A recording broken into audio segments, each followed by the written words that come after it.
Conservative Rodney Davis is fighting to secure our border and deport criminal illegal aliens. Here's Rodney Davis. Let's finish President Trump's wall, ban sanctuary cities, and stop illegal immigrants from voting in our elections. We need to get tough on illegal immigration. I'm Rodney Davis. I'm running for Congress, and I approve this message.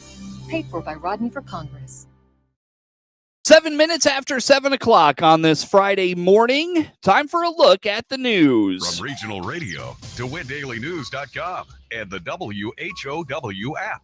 This is local information making a difference. Top of the morning, thanks for being with us. Coverage of news is brought to you by Baum Chevrolet Buick in Clinton, your Silverado headquarters, and the WHOW Morning Show streams to Facebook and YouTube. It's brought to you by Peterson Insurance, your Pekin Insurance agent in Clinton.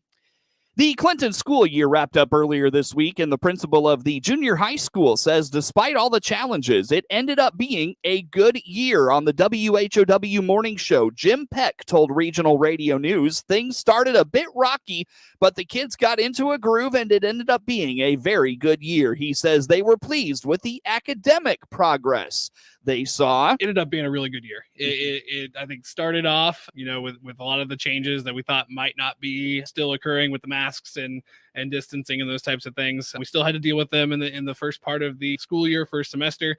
We did have a quick battle, at least at the junior high, with some remote learning. We did a week right before Christmas break, and it seems like a million years ago now that happened. But overall, I think the year really turned around, and we had a lot of successes. Just a couple of things off the top of my head as I look through the year. I always like to look and see where we started versus where we finished, and look at a lot of our math and English benchmarking. And when I look at all 6th, 7th, and 8th grade, everybody, in terms of those grade levels and those subjects, went from higher numbers at the beginning of medium to high risk students when we do our fall benchmarking, and then looking at numbers that are in the low teens, even single digit numbers as we finish in the spring. And so that is always a highlight for us when we can see that and say that with our data.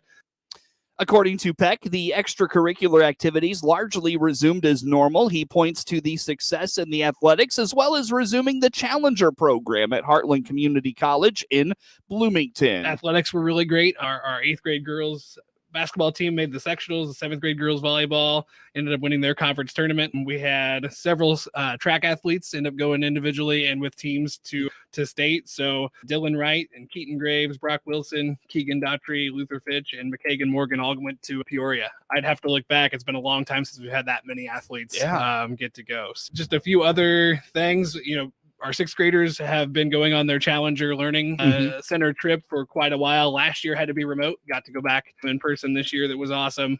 Got to have our author visit continued this year. And then one thing I'm really proud of, too, is we talk a lot about mental health and how students are doing and how teachers are doing.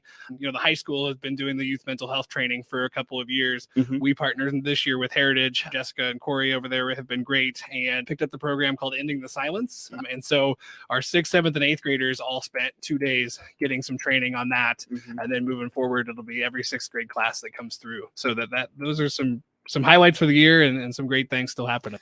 The school year started a little rough. Peck attributes that to students getting used to a full day of school plus activities, but he says once kids got into a rhythm, things went much smoother. These last couple of years have been such a change for everybody, adults and kids included. And when we look back at the previous school year, when we returned from the pandemic shutdown and we were here for half days, our building was a block schedule. So we had every other day you went to your different classes. The environment was very different. And as kids got back to the building this year for a full school year and full days, I think we as adults and maybe even kids, we expected it to be normal. And it didn't feel that way at the beginning. Once we really got in, we started noticing there were a lot more of those, I think, social skills that were lost and the stamina.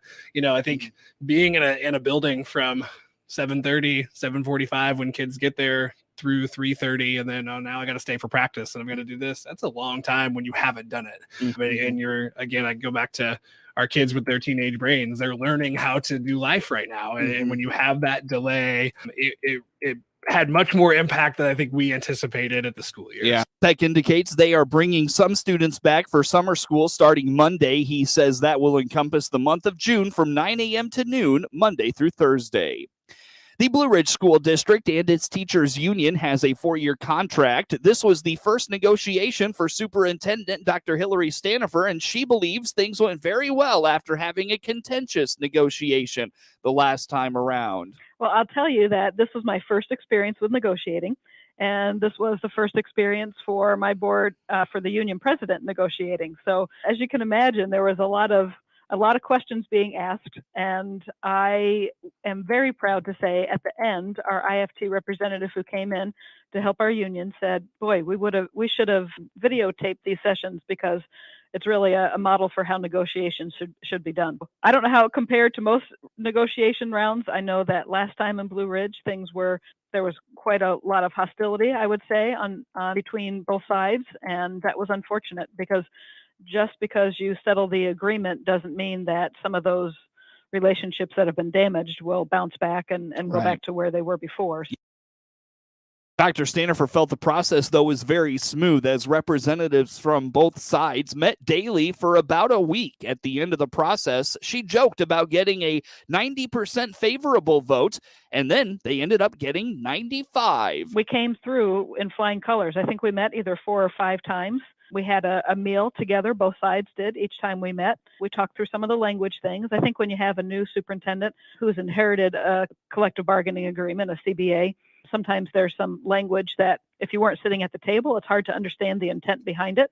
And so we had, from side to side, we had some really good conversations about those things and tried to work together to make things clearer. A lot of the language really was cleaning things up versus really making anything brand new. But everybody explained or expressed their point very clearly. And we had good conversation, and sometimes we said yes, and sometimes we said no. The ratification vote from the union was, I believe, a week ago today, and it was a 95% yes.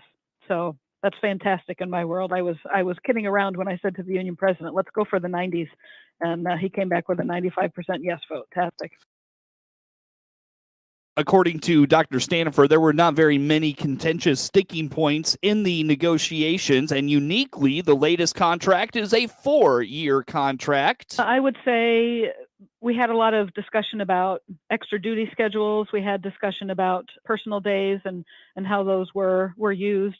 There wasn't a lot of very significant change in the language.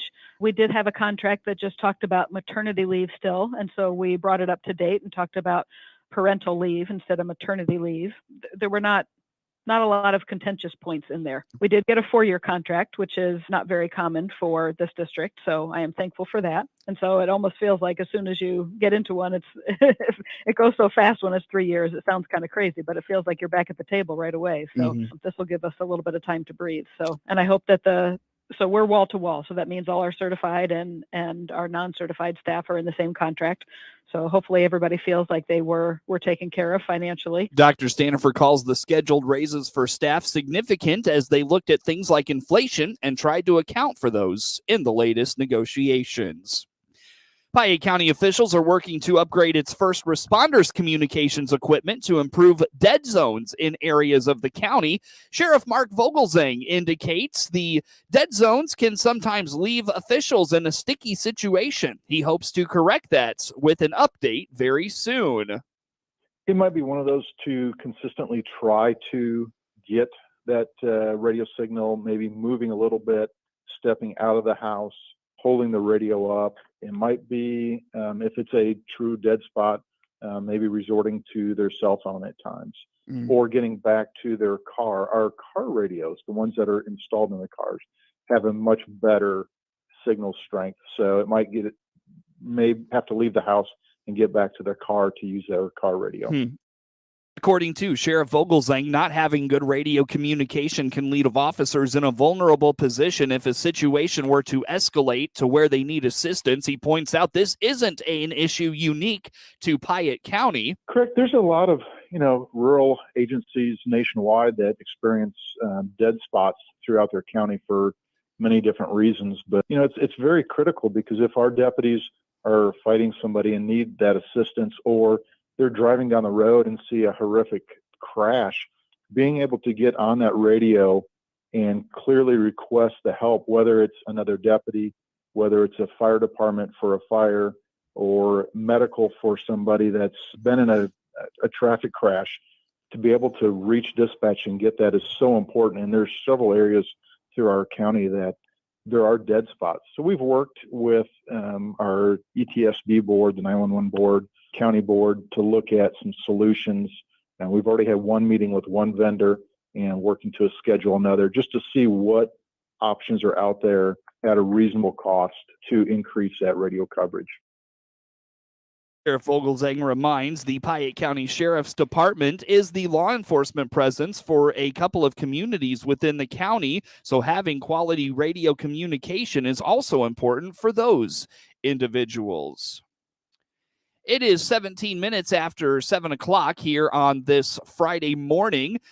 Coverage of news is brought to you by Baum Chevrolet Buick in Clinton, your Silverado headquarters, and the morning show streams to Facebook and YouTube. It's brought to you by Peterson Insurance, your Pekin Insurance agent in Clinton. More to come on the morning show. Having a hard time finding the correct new car, truck, SUV, or crossover to fit your needs? This is Scott Baum from Baum Chevrolet Buick here in Clinton. Some lots look low on inventory, so go to our website, look at our pre-order and reserve tab. You'll see inventory in transit, which are built and on their way to Clinton, and in production, new Chevys and Buicks, which are being built and will arrive soon. Or you can always call our sales team. They can help you find the correct one just for you. BaumChevyBuick.com, right from the start.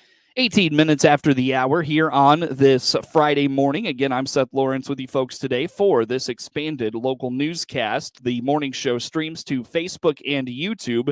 It's brought to you by Peterson Insurance, your Pekin Insurance agent in Clinton, and news brought to you by Baum Chevrolet Buick in Clinton, your Silverado headquarters. The Illinois Department of Natural Resources says go ahead and hang those bird feeders back up in your yard.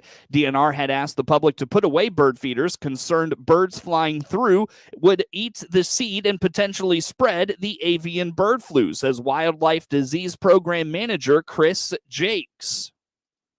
And now that the migration period for non-resident waterfowl is complete, we thought that the risk associated with interactions between songbirds and non-resident migrating waterfowl is even lower now. So we think it's okay to resume bird feeding activities. He recommends cleaning those bird feeders, though, before putting them back out. And even after they resume bird feeding activities, if they could clean them regularly and clean up any bird seed at the base of their feeders to continue to try to minimize direct contacts between any bird species is always a good thing.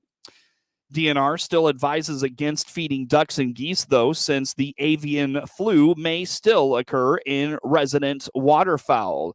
The first probable case of monkeypox is being confirmed in Illinois. The patient is a man from Chicago who recently traveled to Europe. He did not need to be hospitalized and is isolating at home. State Public Health veterinarian Dr. Connie Austin says monkeypox can be serious but rare. She has this advice for Illinoisans. They should limit contact with people who have suspect or confirmed monkeypox. And obviously, if you have traveled to countries that are having an outbreak or are in West and Central Africa, avoiding contact, especially in Africa, with the animals, game meat, or people who have monkeypox infections. At least 19 cases of monkeypox have been confirmed across multiple states. The last time the virus popped up in Illinois was in 2003. So if someone thinks they have been exposed to monkeypox or they have symptoms of monkeypox after an exposure, they should call their healthcare provider and their local health department right away, because it's best to get in. If they need testing based on their symptoms, then we can do that, and then they can be started on treatment. Monkeypox infections include flu-like symptoms accompanied by a rash.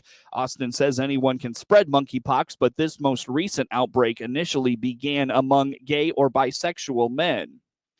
The State Board of Elections is launching a new effort to make it easier for those with disabilities to cast a mail-in ballot. The blind, visually impaired, or deaf-blind can now request a special ballot so they can vote privately in their own home without assistance, says election spokesperson Matt Dietrich. When they receive their security envelope in the mail, they don't receive a paper ballot. They receive their ballot electronically. That way, they can use whatever assistive technology they have on their computer to mark their ballot. Dietrich adds voters will then print out that ballot and send it back using the special envelope provided. What it does is allows people who are blind or visually impaired or who have other print disabilities that prevent them from using a pen, from marking a paper ballot, to vote by mail independently and without any assistance. Dietrich adds those interested can contact their local election authority for the special ballots. Another round of Rebuild Illinois funds were sent to villages, towns, and cities this week. State money is going out to improve wastewater treatment, stormwater runoff, and roads and bridges. Governor J.B. Pritzker says the new projects being announced this week only build on the improvements they have made in the past few years. We made sure that we had funding sources so that we'd be able to do all of the projects. There are $45 billion worth of projects, including all those roads I mentioned, the miles of roads, 3,700 so far, 370 bridges so far. We're also rebuilding airports and water ports. In the latest round, more than $50 million in funding has been released. Groundbreaking research into ag nutrient runoff and how such can be reduced or limited has led to the nomination of a USDA scientist for a prestigious federal honor. Rod Bain has the details. Mark Williams is a USDA research agricultural engineer in Indiana, focused on improving the understanding of how ag nutrient runoff migrates into and pollutes waterways. We're trying to understand how water moving through the soil over top of the soil surface, how it transports those nutrients, and then what kind of conservation practices we can put on the landscape to help reduce those nutrient losses. The why regarding the importance of this research, according to Williams, is this. Once nutrients that are applied to fields to help the crops grow, once they leave the field and enter surface water bodies, they can create things like eutrophication, algal blooms, and things like that, which has a large impact on the downstream tourism, commercial fishing, recreation, all those kind of things. One aspect of Williams's study from a practical perspective involves how nutrient loss differs among fertilizer application methods, broadcast, incorporated through tillage, or injection. What we're finding is that if you're just broadcasting the fertilizer on the soil surface, that can lead to much greater nutrient loss versus if it's incorporated into the soil or injected. In other words, getting fertilizers in contact with the soil better would reduce nutrient loss. Williams' work through the use of isotopic tracers to follow water and nutrient flow through field drainage systems was recently recognized via nomination for what is known as the Oscars of the federal government, the Samuel J. Heyman Service to America Medal, a SAMI. I'm a finalist in the Emerging Leaders category for nominees 35 years old or younger. The public at large can vote for Williams and other SAMI nominees throughout the summer by going to the website of the SAMI's sponsor organization, the Partnership for Public Service. The address is www.servicetoamericamedals, all one word, .org. Winners will be announced in ceremonies this September in the nation's capital. I'm Rod Bain reporting for the U.S. Department of Agriculture in Washington, D.C. A little-known organization is working behind the scenes to guard the world's food supply and prevent sickness and death. Gary Crawford has the details. Codex Alimentarius. What does it mean, Codex? Might be some kind of anagram. Can you break it? Codex, never heard of it. There are over 180 member countries. Sounds like a sinister secret international organization, Codex Alimentarius. But what is it up to? What does it mean? Codex Alimentarius is Latin for... Latin for? Latin for what? The food code. The food code? You mean it's not a nefarious league of villains? No.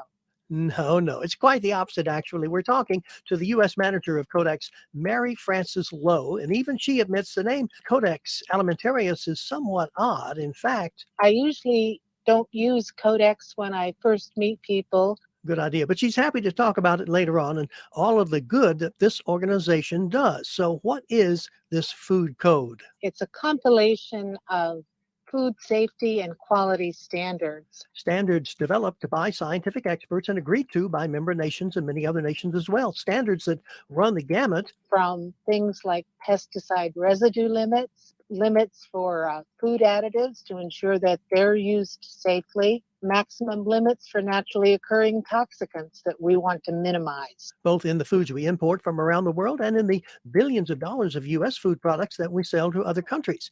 Mary Frances Lowe says Codex also has standards for safe food production, handling, storage, and even for the quality of food products. So that when we're talking about bananas or eggplants, we all have some common definitions of the quality for those products. Now, she says these Codex standards are not mandatory. They're voluntary. Some countries use them as their national standards or apply them to imports from other countries. But at the least, the Codex standards are generally viewed as science-based, reliable standards. Now, it is true, globally, every year about 600 million people around the world get sick from some sort of food-related contamination or problem of some sort. However, Mary Frances Lowe says without the Codex standards for food safety, we would have even more food safety problems. Now, Codex was started back when this song was a hit.